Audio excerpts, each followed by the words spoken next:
নমস্কার বন্ধুরা, নতুন একটি রেসিপিতে আপনাদের সকলকে স্বাগত জানিয়ে আমি শুরু করছি আজকে মরিচ ফুলকপির রেসিপি।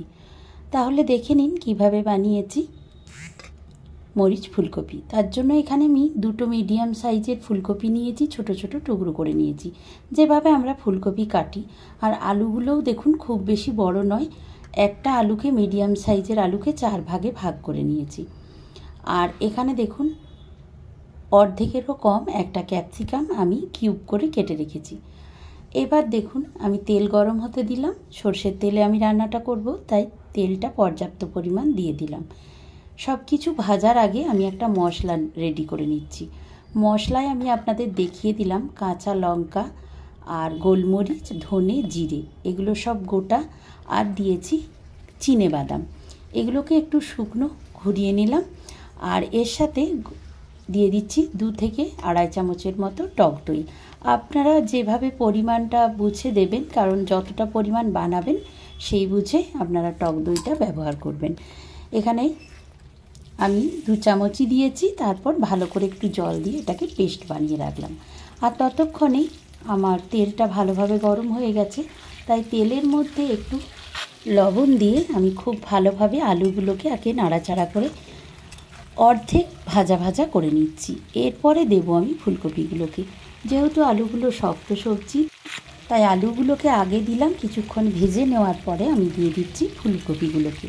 ফুলকপিগুলো আলুর সাথে একসাথে ভেজে নেব। এবার দেখুন আস্তে আস্তে ভাজতে থাকবো। আর ততক্ষণে মশলাটা কিন্তু তৈরি হয়ে গেছে।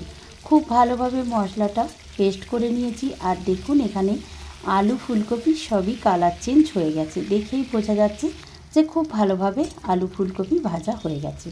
তাহলে আলাদা করে আর ভাজতে হলো না, সময়টাও বেশি গেল না।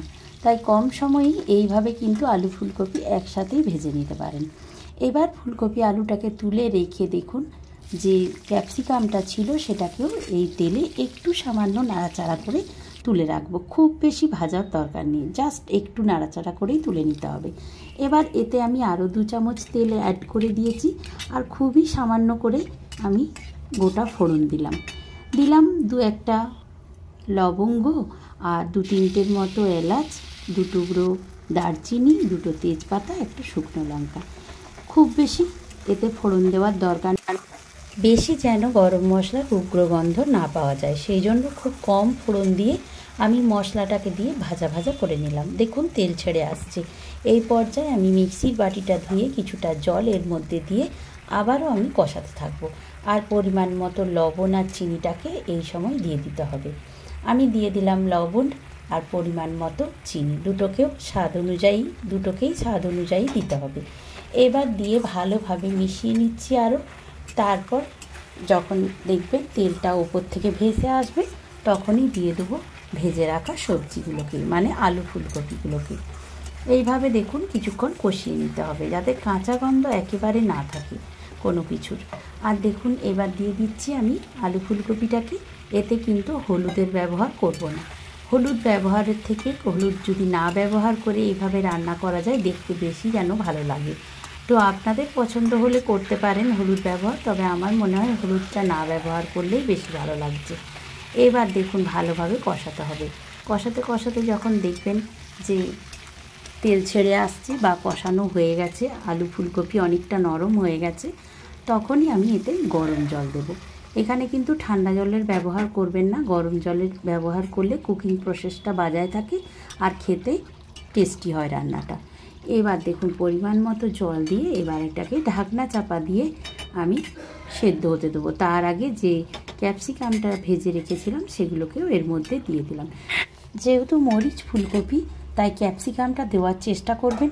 সব কিছুর মধ্যে একটা লঙ্কার ঝাঁঝ থাকবে, বা গোলমরিচ আর কাঁচা লঙ্কার যে টেস্টটা, এটা কিন্তু এই রান্নায় অনবদ্য লাগবে। তাই জন্যই আমি এখানে ক্যাপসিকামটা ব্যবহার করেছি। আর দেখুন অনেকটাই সেদ্ধ হয়ে গেছে, দেখলেই বোঝা যাচ্ছে। বাকিটুকুও হয়ে যাবে। তার আগে একটা কাঁচা লঙ্কা আমি ভেঙে দিলাম, আর খুব সামান্য গুঁড়ো গরম মশলা এতে দিলাম। আপনারা কিন্তু এই নামাবার আগে 1 চামচ ঘি এতে দিয়ে দিতে পারেন, তবে আমি আর ঘিয়ের ব্যবহার করিনি। আপনারা চাইলে 1 চামচ ঘি দিয়ে এটাকে এইভাবে নাবিয়ে পরিবেশন করতে পারেন। এটা কিন্তু ভাতের সাথে অপূর্ব লাগে, চাইলে রুটির সঙ্গে বা লুচি পরোটার সঙ্গেও খেতে পারবেন। আপনাদের রেসিপিটা কেমন লাগলো আমাকে অবশ্যই কমেন্ট করে জানাবেন।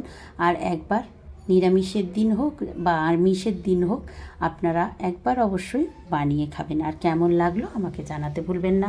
সবাই ভালো থাকবেন, সুস্থ থাকবেন। আজকের মতো এই পর্যন্ত।